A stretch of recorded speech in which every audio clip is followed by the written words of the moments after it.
Anime for blondes.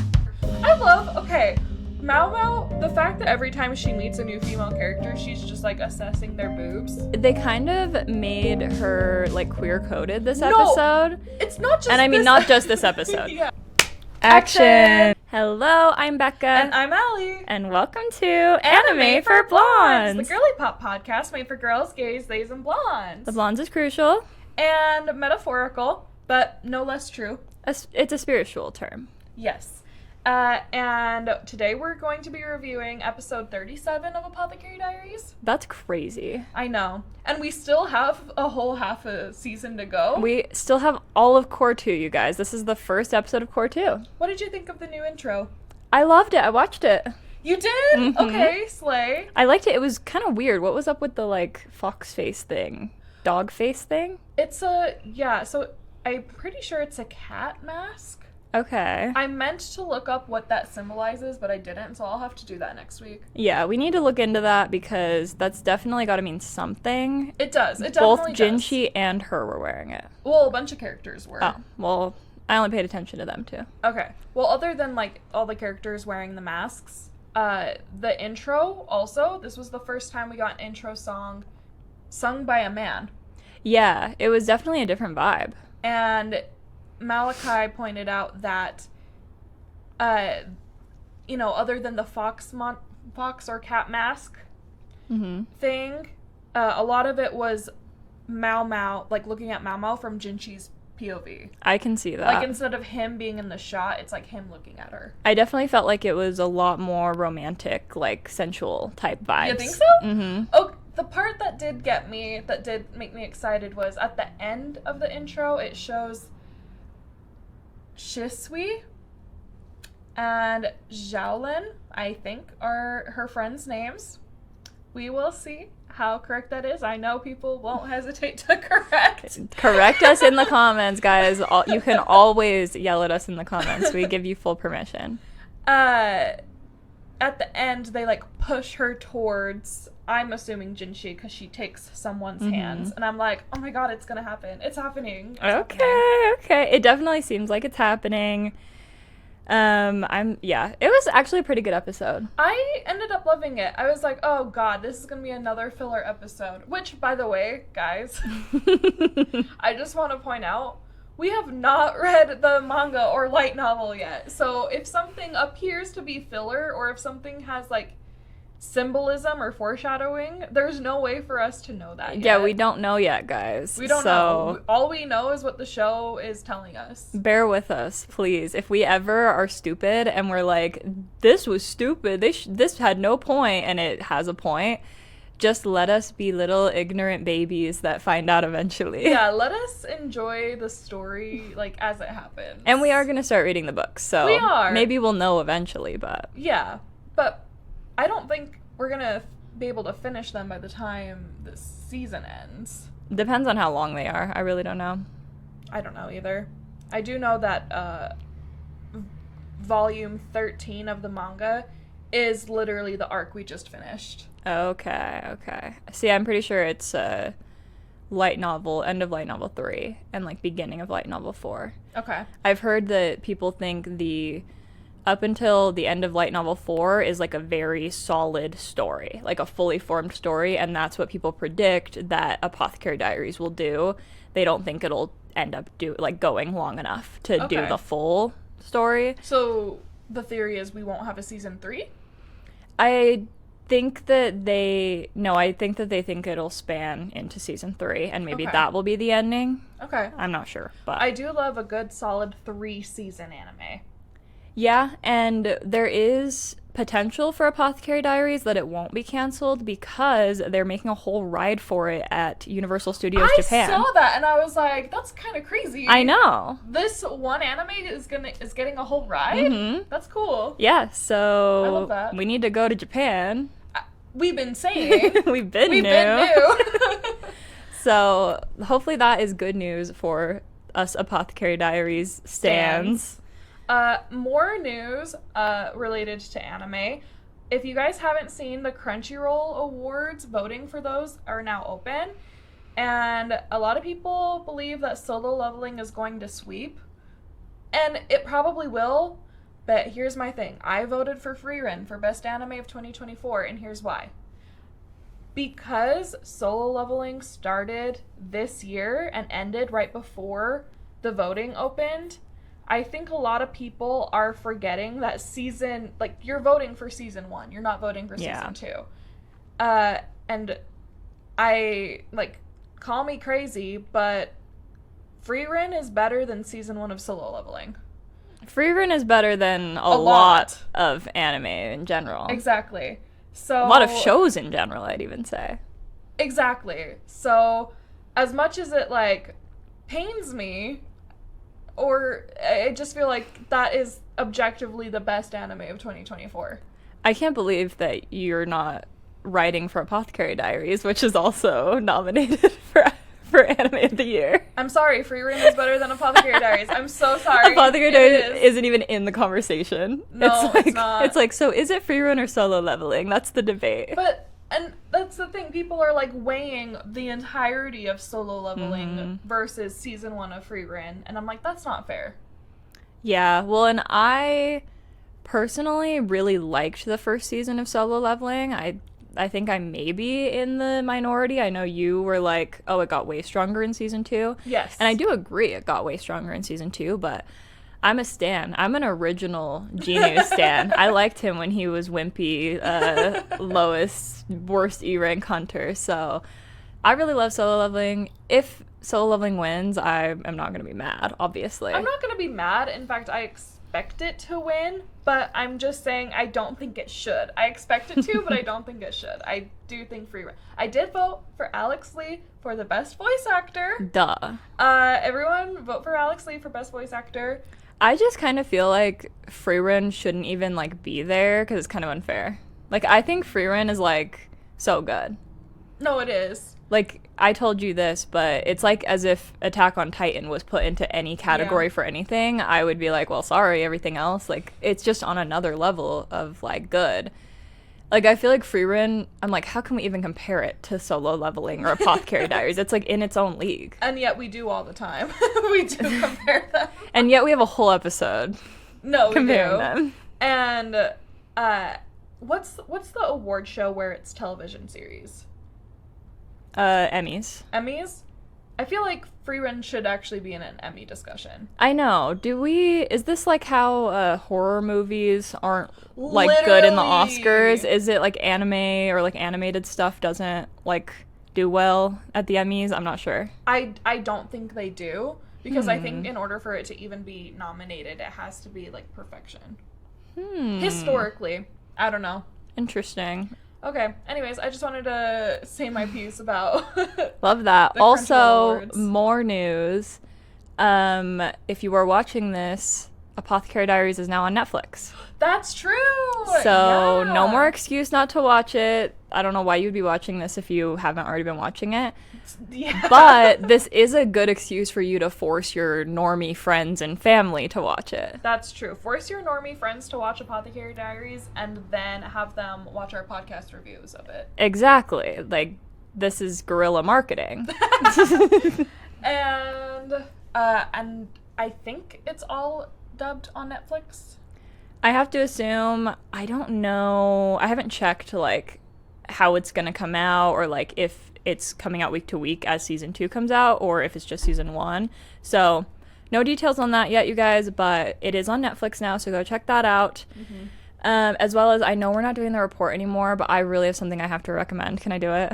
What are you recommending? I'm scared. So if you watch this podcast and you watch anime, I have to assume you have at least a, like, tiny level of interest in Japan. And there is a YouTube series I have been watching that has been, like, my obsession the past 2 weeks. I've been addicted to it, and I need to suggest it to you guys. Stay with me here. It is on the YouTuber Ludwig's channel, and he is a boy. He did it with another YouTube creator, Michael Reeves. They are boys. I know we don't like to suggest boys on the Girly podcast, but I am here to defend them, or, like, I'm here to vouch for them almost, because I am a fan of their girlfriends. And so it's like, I feel like it's, like, it's my friend's boyfriend. They're a safe guy. They're a cool Isn't it guy. Lily Pichu? Yeah, Lily Pichu, who we're going to be watching Witch Watch soon. We are! Yay! So Lily Pichu and Cutie Cinderella, who are really great, like, female streamers. They also are fellow female podcasters. It's their boyfriends, and they're just really cool guys. And they feel like really normal guys a lot of the time, you know? And they both did this challenge where they went from the southernmost tip of Japan to the northernmost tip of Japan on their motorcycles, and they did it without using their smartphones. So That's crazy. or any maps at all. Wow. They didn't use a paper map. All they did is they relied on asking locals for directions. Wow. They also weren't allowed to go on like toll roads or highways. Like they had to be on like just like the base like routes so that they could actually see Japan. And it is the most interesting series ever. It's just so wholesome. It kind of feels like old school YouTube almost. Like there's no like vlogger voice like, hey guys, like there's no annoying thing like that. It's just like two guys exploring Japan. They're actually so impressive with their Japanese. Like both of them have just been like really practicing their Japanese for this trip specifically. And because they had to rely on it, you just see them like get better and better at it. And it's so amazing seeing the Japanese people like help them and just the culture. And it is just so cozy and fun to watch. Highly recommend. They literally just did the last episode yesterday or the day before. So the whole series is out now of them doing it. And they did it in only 13, 14 days, I think. So that's really impressive. Okay, that's interesting. And you know, yes, we don't really love to highlight men, but I am a big fan of male content creators that aren't like red pill bros. Exactly. So I'm like, we need to, like, these are the guys that the young boys should be looking up to. No, exactly. And so, don't make me regret this, Ludwig and Michael Reeves. I think you guys are two good guys, but don't make me regret this. Oh, man. Okay. And now we should probably talk about the show. Yeah, let's talk about Apothecary Diaries, the reason why we're here. So, this was, once again, a girly episode. This was all girls. I loved it, though. I loved it, too. This was girls having, you know how I like to have Thursdays be, like, my hot girl day? Mm-hmm. That's exactly what it was. It was hot girl day, and it was, like, girls being mischievous kind of day. Yeah!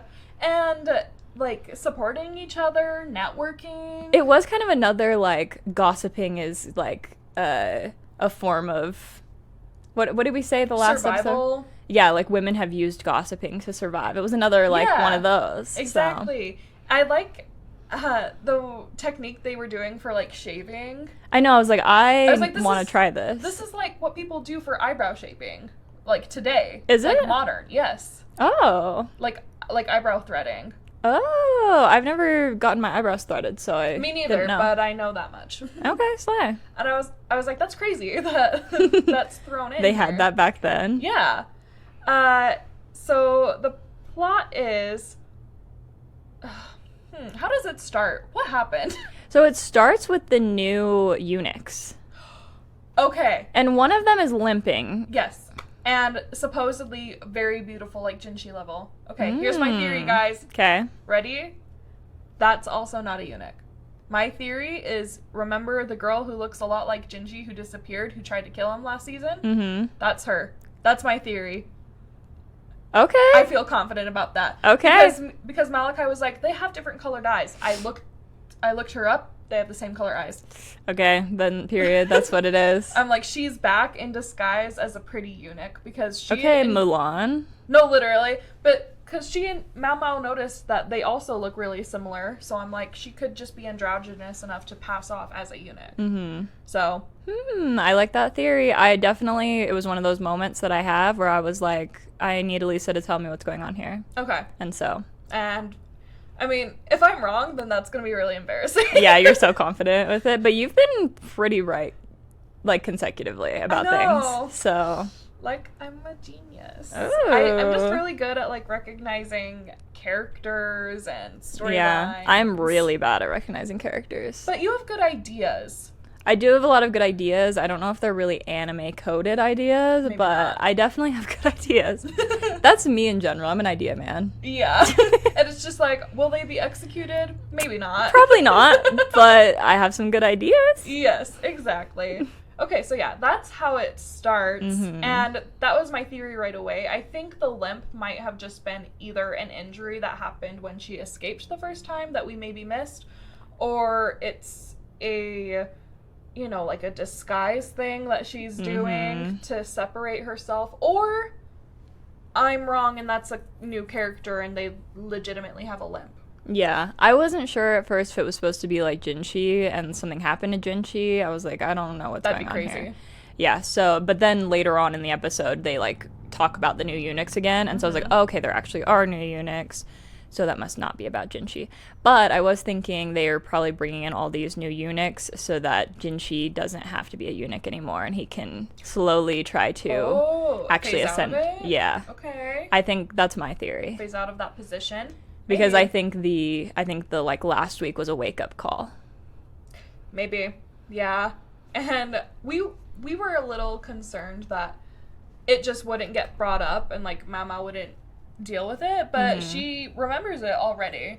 She thinks about it, and her friends are talking about the new eunuchs because Xiaolin, I think, Don't know who you're talking about. the original friend, the original The younger work one. bestie. Yeah. Okay. So yeah, I just say purple-haired girl and younger girl. Okay. I mean, also it's easy. true. Also It's so easy when true. it's like that. Okay, younger girl. She was trying to get a peek at the new pretty eunuch, and then Mama was like, "Where have I heard this before?" And then she remembers that moment, and then she wipes her hand off again, and she's like, "It was a frog." Yeah. So that's later in the episode, but the episode after the eunuch thing, it starts out with Maomao talking to her little friend Xiaolin. Yes. And she's like, my 6-month term is almost up. Or her contract is up in 6 more months. Okay, her contract is up in 6 months. She's like, do you have any connections, Maomao? And Maomao really thinks into it. She's like, well, obviously I have a connection to the Verdigris Verdigris house. And this is what I love about this show and about Maomao. She thinks about this super practically. And she's like, it is a noble job, and it is a job, and you can make money from it, and like, I know people who work really hard. She's like, but I still wouldn't recommend that lightly. So that will be like her last resort. I will suggest that if she really needs it. And she does say that like the old lady would hire her immediately. Yeah, because she's cute, but she's so cute, young. she's I'm like, oh my friendly. gosh. Yeah. And so she thinks about that, and then she's like, I could ask Master Jinchi, but then she's like, but I don't want her to be wrapped up in Whatever he's got going on. So that was very interesting to me. Yeah. I think he could, like, I really think he could just get her a job, though, and not have her be involved in anything weird. Yeah, no, he absolutely could. If Mama like literally said anything about it, if she hinted at it, He'd be like, oh, done. He'd be like, oh, we're renewing her contract. Yeah. Like, we're renewing her contract, or, yeah, I'll set her up with the noble family, no problem. it's so easy. But she just, first of all, she's an independent queen. She is. And second of all, she's kind of hiding from her feelings. She absolutely is hiding from her feelings. So I think she's also feeling really awkward about what happened before, so she's probably trying to avoid it. Yeah, she is. She's like, but like I don't want her to be involved in his secrets, when really she's like, I don't want to be around him. I'm scared. I can't talk to him right now. And so then Shisui, or her purple-haired friend, comes in, and she's like, hey, do you have any connections? And she's like, I do. And I'm like, well, of course she does, because if the fan theory is correct, we won't spoil it for you guys, but... Yeah, but we have a fan theory, and apparently, I don't know. I don't know if it's confirmed. I've seen things online that it's either confirmed or not confirmed in the books, but... Basically, she's undercover and she's somebody else. Yeah. We won't spoil who. If you really like go back and watch and like pay attention to who they've shown so far, it is someone they've shown. So. And shown this episode in a very they've way. done like once you have that theory in your head and you go back and rewatch, it's impossible not to very notice. obvious hints. Yeah. But until you know, it's subtle enough. I love stuff like that. Yeah. Anyone watching probably already knows. Yeah, if you're watching this, you probably know what we're talking about, but we'll be careful. We don't want to spoil. Exactly. Like, you guys have to us in the comments. Yeah. Like, you gotta stop spoiling No, stuff in literally. the comments. We haven't read the books yet, guys. And so she's like, yeah, I do. Actually, like, I know how to make connections. Like, I don't necessarily have a connection. I know how to make them. So then they cut to the bathhouse. The bathhouse. And why is the water green? I think it's just it's just the color. Choice. It's just the color editing, like, of the place. It's probably just chlorine, honestly. Did they have chlorine back then? I don't think they were bathing in chlorine water. No, but it was a joke. Ah, I see. A joke. No, but I was like kidding. Oh, not sure about that one. I don't know. It could just be like the style of like how they chose to illustrate the water. I don't know. Yeah, it definitely just like, was green, and it like kind of killed the vibes for me. Like I was like, I don't really want to be in that water. Yeah, I mean it is natural, so it's probably like mossy. Maybe. I don't know. It did make me want to be back in my onsen private hot spring in Japan. Oh, okay. Yeah. At my ryokan. For sure. I miss it. But they go there, and the purple-haired girl immediately jumps in. It's way too hot. Yeah. Like, don't you know that?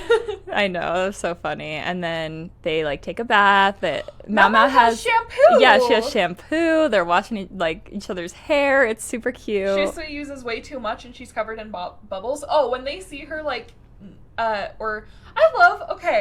Maomao, the fact that she grew up in a pleasure house, you know, this makes sense for her. Every time she meets a new female character, she's just like assessing their boobs. Yeah, they kind of made her like queer coded this episode. It's not just And I mean not just this episode. Yeah. But like that is something they've kind of added into her, and I wanted to harken back to my comparison to Katniss, because I know a lot of people feel like Katniss is queer-coded as well in, like, how she would react to, like, Joanna in Hunger Games. And I think it's very interesting that it's these two characters that we have compared because they have not been able to harness their emotions because they're in survival mode their whole lives. And they also have this, like, queer-coded moment, too. And it's really interesting because I think a lot of people that have gone through that type of discovery in themselves see themselves in these characters. And it's super interesting to me that like they can do multiple things at once with this character. Yes, these characters can, because they're like so complex and they have so many layers, a lot of people can insert their experiences or their theories about how they're experiencing the world onto them. Exactly. And I literally said, okay, so it makes sense for her character because of how she grew up, for her to just objectively be looking at these women's bodies. So, like, she doesn't necessarily have to be queer, but I'm like, this is the gayest thing I've ever seen, actually. Well, and it is interesting because every time she is looking at a woman like that, this episode, she has a more practical reason she's looking at them like that. Yeah, for sure. Like, later on, we see she's looking at one of the concubines' boobs, and she's, like, ogling them, and then she's like, I have this way to remove hair. And it's like she actually was just noticing the hair. Yeah. And she was thinking practically. And with her friend, she just was like, with clothes, you usually look smaller. Smaller. But with less clothes on, it looks like you have more of a chest. And this is a little bit of a hint, you guys. Yeah. This is a little fun tool we'll use later. I was like, oh. I was like, of course she does. Like we've seen. As we've seen. And... Okay, so shampoo, so it's like after the bath. The important part of like this whole networking thing isn't necessarily the bath itself. It's that the servants can use the bathhouse every 2 days. And so the strategy is when you're done with the bath, you can go to this corner where some of the concubines are getting massaged. Yeah. And then you can volunteer to massage them while you're there. And when you're massaging them and making them happy and shaving them, it's like when you go and get your nails done or you go to the salon, you're going to chat with the ladies who are doing it. Yep. So that's the strategy. It's not only do you get like a nice hot bath every 2 days, but also you're putting in some hard work and you're networking. And je suis... If that's not her, that was French sounding. No, you've been saying it French sounding. French. Shisui. Shisui, come! Please. Okay. Purple-haired girl, I give up. I'm sorry. Dang, I was so confident going in. Purple-haired friend is like, oh, and if you do a good job, they give you, like, fancy presents. Which, sure, but I'm like, that's not where you got that. Yeah, I'm like, is that where you got that, Queen? Or did you get it somewhere else? I'm sure they do. Yeah, I'm very interested to see when or if they reveal that whole thing. But she is definitely a little, like, mischievous girl. And she's like, no, you go over here. The lower level concubines have, like, their own private bath, and that's where they're all hanging out. It's kind of like a pool, like, area.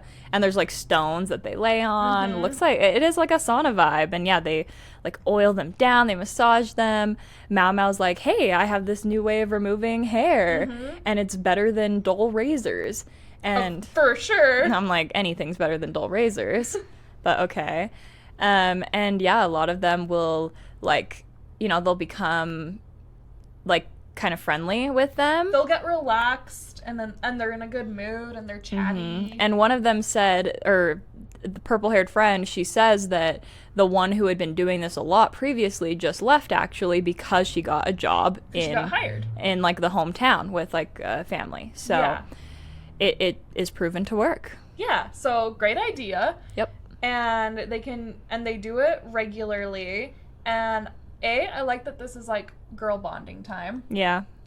And also, one of the concubine that they're massaging is like, I wonder if Lulan's pregnant because she has such a different style and she never comes outside, so no one knows that she's pregnant. I'm like, she's definitely not pregnant. I don't know because we haven't talked about it, but they show Lulan in the beginning. They do. And someone tells her something, and she says something like, true. She's like, heard. Yeah. I don't remember how she responds. She doesn't speak. Lulan doesn't speak. I think she does respond to that. No. Does she? I think she does. Oh. She says something like, good to know, or like something along those lines, I'm pretty sure. If that happens, then that's the first time she's muttered a word. And I'm pretty sure she says something. Okay. But she's just very, like, passive about it, and you don't know what it is. But now I am a little interested. I'm intrigued to see if she's pregnant, and we will definitely be figuring something out if she's pregnant. Yeah, that's so true. So we'll see where that goes. I don't know if you guys are picking up what we're putting down here. Like, if our theory is right, if she is pregnant, she might not be for long. Yeah, because we have suspected that Lulan might be the one who knew about the flowers and stuff. Yes. So that definitely could be interesting. Again, we don't know. This is all speculation. And we're being really careful about what we're saying. So hopefully you're picking up what we're putting down, guys. But we'll see if anything comes of that.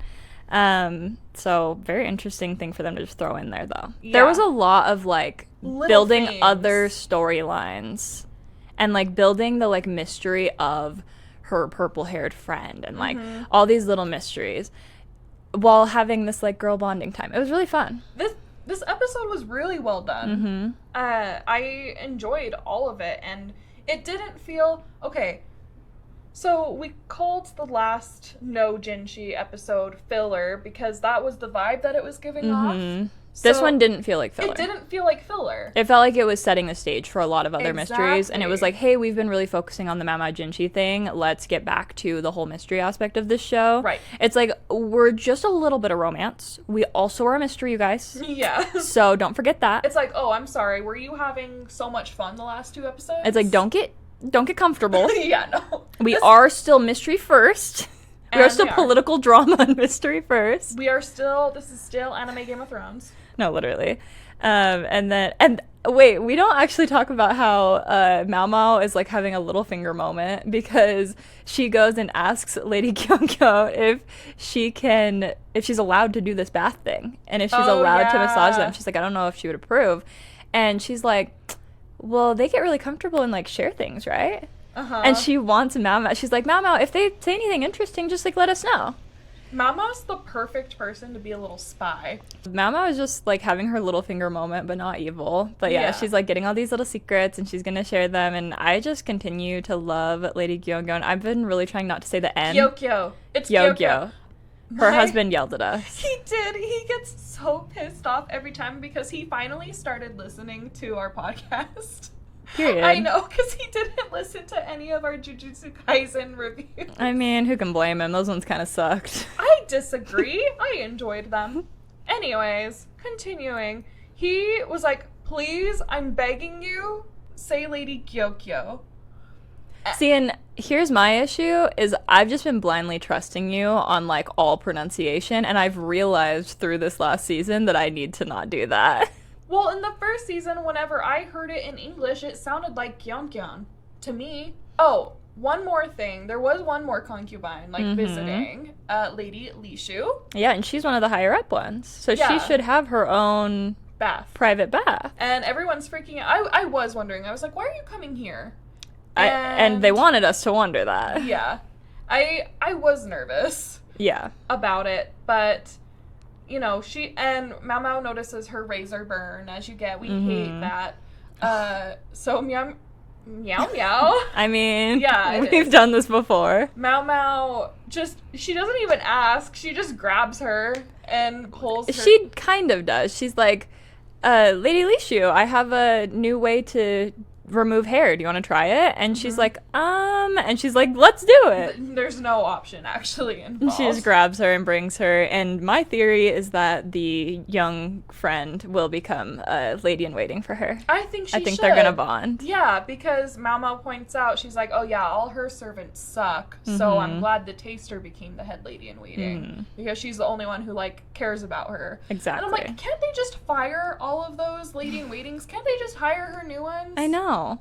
And also, another aspect that we didn't include is one of the triplets, they're not triplets, but one of the three identical sisters. The one who's the same age as Maomao. Yeah, the youngest one. They sit Maomao down, all three of them, and they're like, hey, girl, it does not look great that you are always the only one of Lady Gyogyo's, like, Lady in waitings that is just like sneaking off and hanging out with other girls. That does look suspicious. It looks suspicious. And they are very protective of her because they know her. One of them even calls her just Gyogyo. And she like corrects herself. And so Maomao's like, oh, they have like a history. They have actually a friendship. And so Maomao's like, okay, I'll take her with me. And so she brings the youngest one to the bath. They're forcing her to socialize. Her big sisters are like, it'll be good for you to talk to other girls. And she's like, I don't want to. And she's shy. She does not want to be naked. Oh my, and also the whole time I've been like, actually they should be fully naked. This is very unrealistic. Okay, they can't draw them. They can't I know. Animate but them I'm like, naked. I'm that guy. You are. I'm that guy that's like, actually, this is not historically accurate. No way. No way this isn't historically accurate. No, they're wearing like their cute like little sheet pajama things. But her friends are so excited to like see this girl naked. It's very interesting. It is. I'm like, this is also gay. Why are you so They hyped? definitely are like, it's very interesting. Sexuality is probably more fluid. Okay, hold on. Maybe I shouldn't go on this tangent. In this society, it's probably not that weird for the girls to just, like, enjoy themselves with any partner when given the opportunity. Especially when they're not allowed to be with any other man. Maybe. I'm just saying. I think there actually was even a moment in the first season where some of the girls ended up fooling around with each other because they accidentally ate a bunch of aphrodisiacs. And, like, they were caught fooling around with each other. I don't remember that, but... Maybe I made that up, but I don't think I did. I think that happened. It definitely seems like in historical context, it was more like that, where it was seen less like a super serious choice of, like, I'm gonna be gay. Like, it was more of, like, life's hard and you find your pleasures where you can type of vibe. like, there's always the people that talk about, like, men in war back in the day would, like, find pleasure together. And that was, like, pretty common. And, like, you wouldn't necessarily be like, I'm gay. You would just be like, well, obviously, I was lonely. Like to have sex. Yeah. And so I could see what do we have that. to have labels on everything, guys? Honestly, yeah, that's how I feel. Like, I'm like, I know labels make people more comfortable, and I'm, like, fine with that. But I'm like, isn't the goal for just, like, whatever to be normal? So true. Just, like, do whatever you want and be whoever you want. Like, literally. Who cares? Literally. But unfortunately, too many people care, and I'm like, why are you so weird? I'm like, I do care. It's more of, labels are helpful, but I think they're taken too seriously, and I feel like they should be. I'm bi, guys. I'm also bi. I'm not. She's like, I have a label. I'm not saying this as a straight person, like making declarations about like the queer community. Okay? Yeah, and that's why I'm not making declarations, guys. But I feel like the label should be more of like a tool for yourself, and less more of like a box that you put yourself in. It's like, okay. This isn't speaking towards, like, because I do get that it, like, helps people at this, like, point in time and everything, and, like, just to have that label and to, like, understand yourself more, maybe, or something like that. But, like, it does kind of feel like, culturally, it's a little bit of a Band-Aid. Yeah. Like, it's like, we have this bigger problem of, like, we should just be who we are and accept people for who they are, and it, like, not be a big deal. And it doesn't matter. That's the thing, is, like, I think the end goal is for it not to be, like, it to be a non-issue. Yeah. Like, it to just be, like, everybody just lives their life and nobody cares what any other person does or likes or anything. It actually shouldn't be, like, such a scandalous thing if, like, oh, you like women? Weird. That's like, the thing. It should just be like, oh, you like whoever you want. Like, I don't care. You just like to have sex, period. Exactly. And so it's, like, I feel like labels right now are a little bit of a Band-Aid of, like, I'm gay. And it's, like, then people are like, okay, I know this thing about you and I can be more, like, courteous to you if they're going to be a good person. But it's, like, this larger problem of, like, why do we even care who someone likes? That's the thing. That's the thing. And so that's why I think in this historical drama where just Maomao being so, like, very casually queer-coded, and it's, like, it's not even part of her identity, it's just something where it's, like, she notices when someone's good-looking, and, like, these concubines will sometimes fool around with each other, or it's also kind of giving, you know, if they do that, and the emperor doesn't care, it's giving, like, you can't have, it's like the husband with the, like, bi wife being like, you can't have sex with other men, but you can have sex with other women. Yeah, no, it literally is giving that.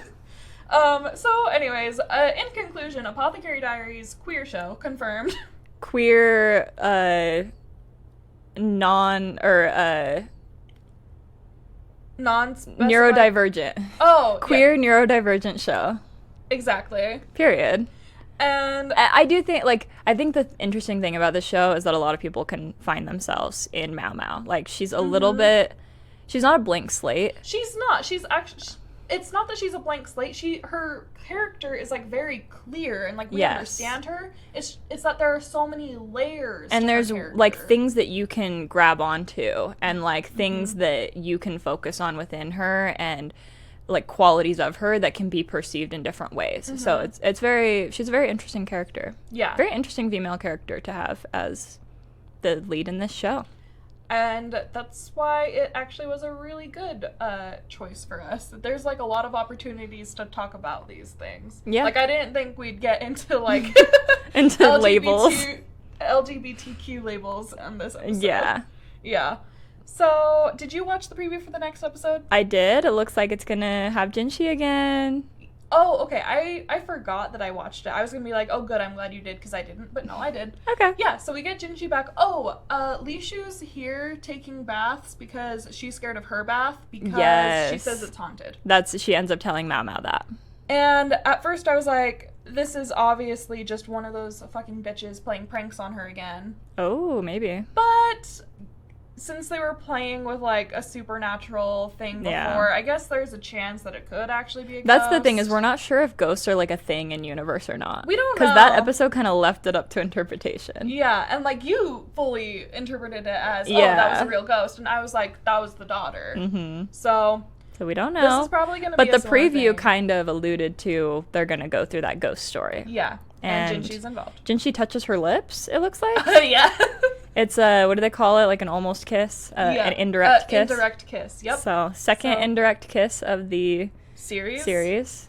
The other indirect kiss people are very obsessed with. I kind of am too. It was a good one. Like, it was a good one. He was like, "Can I touch you?" Like, some indirect kisses don't care. Like with that cup, one was pretty like when good. you're sharing like a cup and it's like, oh my god. Yeah, kiss, like sometimes it's like there's just not really, it's not giving, but that one was giving. Yeah, that whenever Jinshi and Maomao are always giving. Let's be they honest. are always giving. Guys, we have a great mini Taylor Swift Maomao and Jinshi playlist for you guys. Yes, we should post it on Instagram for this episode. We should actually. I'll do that. Okay, it's Willow is for both of them. Yep. Gold Rush is Maomao's perspective of Jinshi. Yep. And then, oh my god, what was Jinshi's? Untouchable. Untouchable is Jinshi's perspective of Maomao. And then we have a dream scenario in which my boy only breaks his favorite toys. It's almost like a perfect song for them. Yeah, so my vision of this and my like fan fiction hope of what will happen is they will get to the point where Maomao finally accepts her feelings for Jinshi, and then Jinshi will be like, actually it's too dangerous for you, and he'll like ghost her or like be like, we can't be together, and then she'll be devastated, and it'll be like the end chorus of my boy only breaks his favorite toys. And that probably won't happen, but a girl can dream. A girl can dream. It could. It's my fan fiction. And no, I'll write it. Exactly. Like, the song is there already. Exactly. So, okay. So that was Apothecary Diaries episode 37. No new episode on Wednesday because solo leveling is over. Yep, we are kind of scheming up some extra content for you guys, but it probably won't be until the end of April, so stay tuned for that. And we will still be here every Monday with new Apothecary Diaries recaps. Yep, and Apothecary Diaries is on Netflix, don't forget, and new episodes come out on Fridays. No more excuse not to stay up to date on it, you guys. So, have a good weekend! Bye, guys! Anime for Blondes.